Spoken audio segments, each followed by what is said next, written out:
Berikut. Qul hal min syurakaikum min man yabda'ul khalqa thumma yu'iduh. Qulillah yabda'ul khalqa thumma yu'iduh fa anna tufakun. Ini yang ke-34. Bertanyalah kepada mereka, wahai Muhammad, adakah di antara makhluk-makhluk yang kamu sekutukan dengan Tuhan itu siapa yang mula menciptakan sesuatu kejadian, kemudian ia mengembalikan adanya semula pada hari kiamat? Ini masih lagi persoalan yang dulu ni ada tanya siapa yang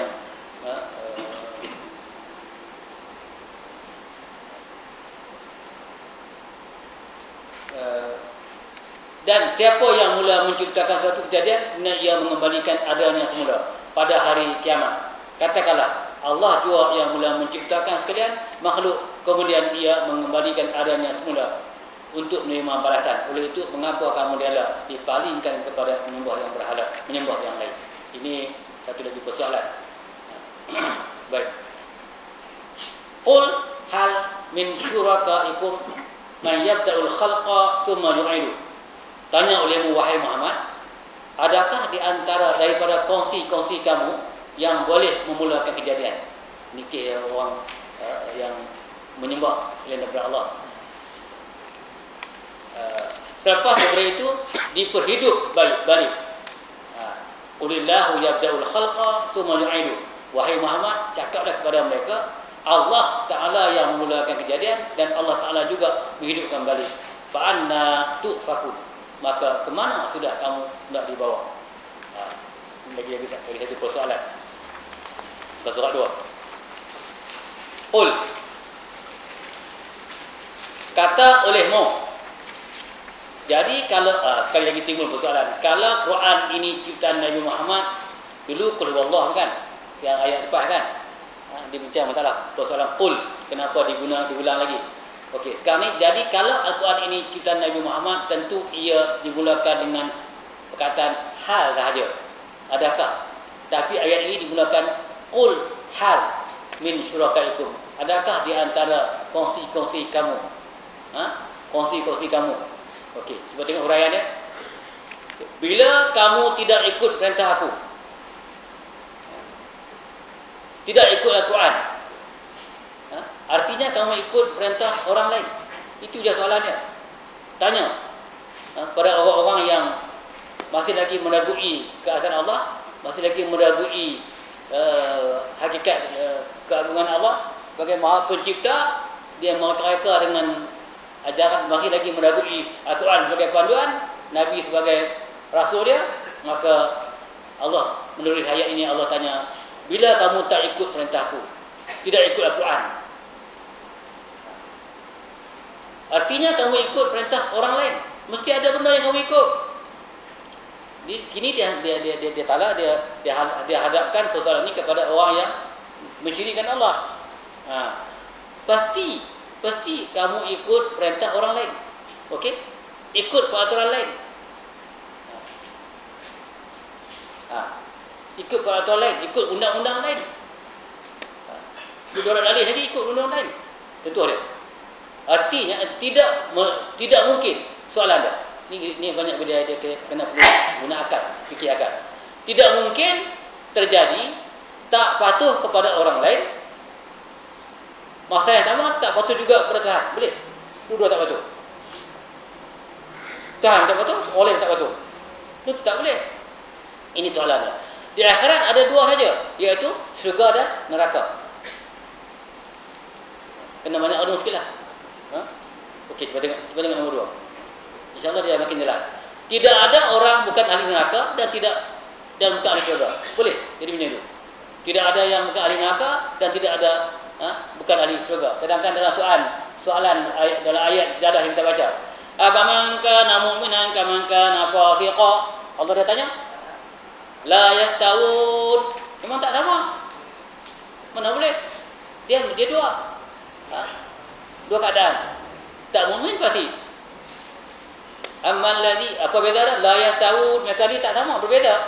Ammal ladzina amanu, orang yang beriman, wa amilus solihat, buat baik, Apa habar mereka? Apa ganjaran mereka? Falahum jannatul ma'wa. Mereka dijanjikan, dikurniakan dengan syurga. Ma'wa nuzulan.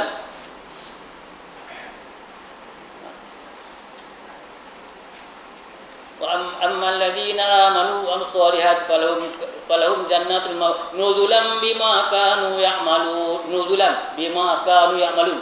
Sebagai timbal balas syurga, tempat homestay mereka adalah sebagai homestay mereka, penginapan mereka, tempat mereka ialah syurga. Sebagai ganjaran bima kanu ya'malun, apa yang mereka buat sebelumnya di dunia. Tapi cuba tengok, wa ammal ladzina fasaqu, fa ma'wahumun nar.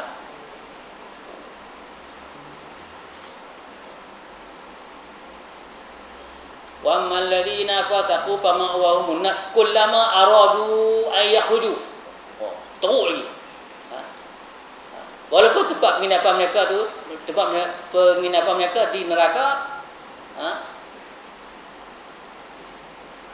putus. Wa ammal ladzina fasaqu fa ma'wahum nar kullama aradu ay yakhruju minha. Bila mereka nak keluar, ay yakhruju, nak rojul keluar macam kita burung nak tangkap. Macam itu burung satu binatang yang liar dalam tangkap. Ay yakhruju minha. Allah tolak balik, uidu fiha. Tolak balik, masuk balik. Cekak tekuk, tolak untuk ditutup balik. Lepas tu Allah sebut lagi, fadzuqu, kamu rasalah sekarang, fadzuqu bima kuntum takdzibun. Tukadzibun. Ya. Bila kita baca sekat ini jadi itulah. Wa man ladzina fasaqu fa ma'wahumun nar kullama aradu an yakhruju minha u'idu fiha wa qila lahum dhuqu adzaban nar alladhi kuntum bihi tukadzibun. Baru rasa baliklah. Objek kedua ditolak masuk balik. Perbezaan dari segi dua nikmat. Pasti dengan orang yang beriman. Okey. Jadi kita tengok, tidak mungkin terjadi tidak patuh pada orang lain dan tak patuh juga kepada Tuhan. Di akhirat ada dua sahaja, syurga dan neraka. Okey, nombor 2. Tidak ada orang bukan ahli neraka dan tidak ada orang bukan ahli syurga. Atas pagar. Dunia demokrasi memang ada pengundi atas pagar. Esok tak ada pengundi atas pagar. Pilih dua saja. Dalam demokrasi pemilihan ni ada. Tapi dibuat pembutihan ini atas pagarnya, tak diharapnya. Ada. Lalu dia bertaruh di antara orang tua dengan orang lawa. Tak pernah dalam siri lepas kena manjala, lepas nak adakan kempen ni, dia bincang lawa siapa wuduk. Pelik. Sampai melarat tersasul. Melarat macam berlaku di Penang, tersasul dah menyerap atas kat pintu pagar. Apa dia ni? Orang dah hilang acuan dah hilang arah dah. Orang tersasau. Tak pakai pergi ketuh, pergi ketuh kata dia. Kocok pintu pagar nak masuk.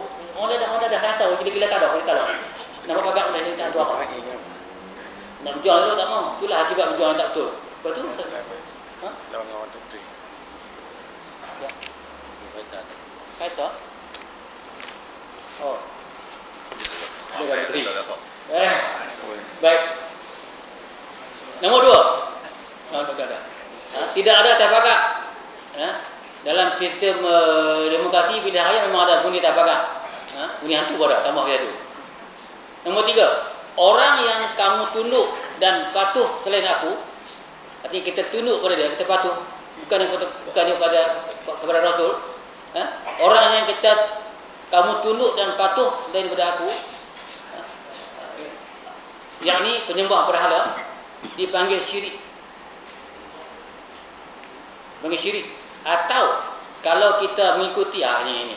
Atau itu dari segi pengabdian diri, dari segi penyerahan diri, dari segi pelaksanaan syariat, pelaksanaan peraturan di muka bumi, atau kalau kita ikut arahan manusia dalam konteks pemerintahan, dalam konteks urusan khalifah di muka bumi, urus dan makmur alam, mengikuti arahan manusia sedangkan dia membelakangi Quran, manusia ikutan itu adalah syirik, tempat kita menyekutukan diri, perkongsian kita. Kena lihat. Nombor 4. Cuba tanya kongsi. Tanya kongsi kamu, man yabda'ul khalqa. Adakah kongsi kamu handai sehingga mampu mencipta makhluk? Yang kamu duk agung sangat tu. Yang kamu tumbang tenggek sama. Ha? Adakah kongsi kamu handai sehingga mampu mencipta makhluk? Ini bab pergantungan tuan-tuan, sahabat-sahabat semua, bab pergantungan. Mencipta makhluk, yabda'u, maknanya boleh mulakan kejadian. Tuhan kata, ayat ini kena ingat boleh. Ayat ini ada kaitan dengan ayat yang lepas. Tuhan kata, ala lahul khalqu wal amr. Aku yang menjadikan dan aku yang mengurus. Artinya tidak ada manusia yang mencipta, yang membuat. Kan minggu bulan itu kita baca siapa yang memberi rezeki langit. Allah sebut menerusi cahaya sampai ke bumi. Kalau bumi maka kembang. Dalam ayat An-Naba, Amma Tasalu. Boleh memulakan kejadian. Tuhan kata, ala lahul khalqu wal amru. Aku yang menjadikan dan aku yang ngurus. Artinya tidak ada manusia yang mencipta, yang membuat.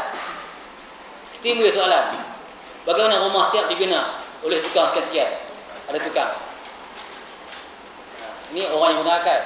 Bagaimana rumah yang dah siap dan dibina, ada tukang membina ni? Tapi Allah jawab. Kena pergi jauh lagi. Yabda'ul khalqa. Yabda'ul khalqa. Siapa dia menggunakan kejadian? Maknanya perkakas dan alat-alat pembinaan. Kita pergi restoran, ditulis itu order macam-macam resepi, macam-macam jenis. Kita pun order kan. Wah, kita kata ini resepinya memang hebat.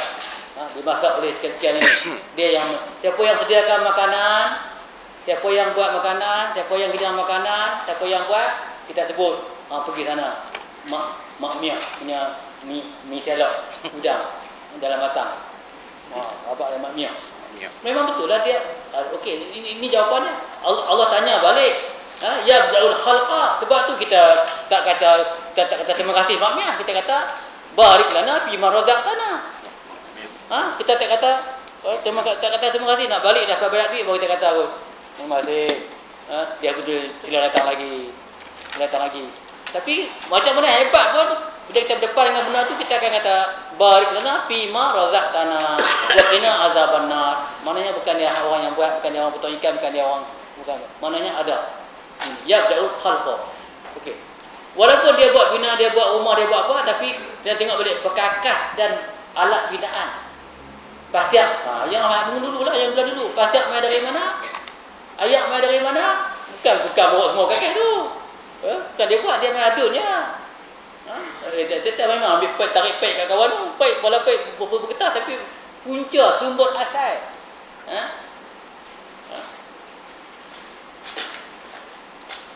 Kita tengok balik kena ulang lah. Bismillahirrahmanirrahim. Kalau tak lupa beritahu, amma yatasaalun 'anil naba'il 'azim alladhi hum fihi mukhtalifun alam yaj'alil arda mihada wal jibala autada. Mula. Itu mula. Jawab. Bumi, bukit, waja'alna nahar wa ma'asha. Hari, siang hari untuk hidup. Waja'alna fawqakum sab'an qidada. Tujuh kau. Waja'alna, ni mungkin dia tak susun yang saya nampak tu, waja'alna laila libasa, malam. Waja'alna nahara ma'asha wa banayna fawqakum sab'an qidada. Dibina 7 ke langit. Waja'alna sirajan wa haja, matahari wa haja. Tu step dia tu.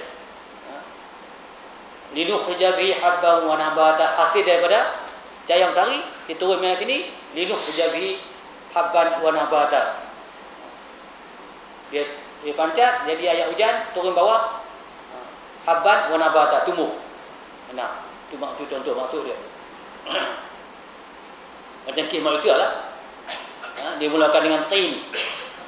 Kena ingat balik. Tu yang atas, man yabda'ul khalq. Dia mulakan dengan min sulalatin min tin. Daripada sari pati tanah. Kita ni hanya penyebab saja.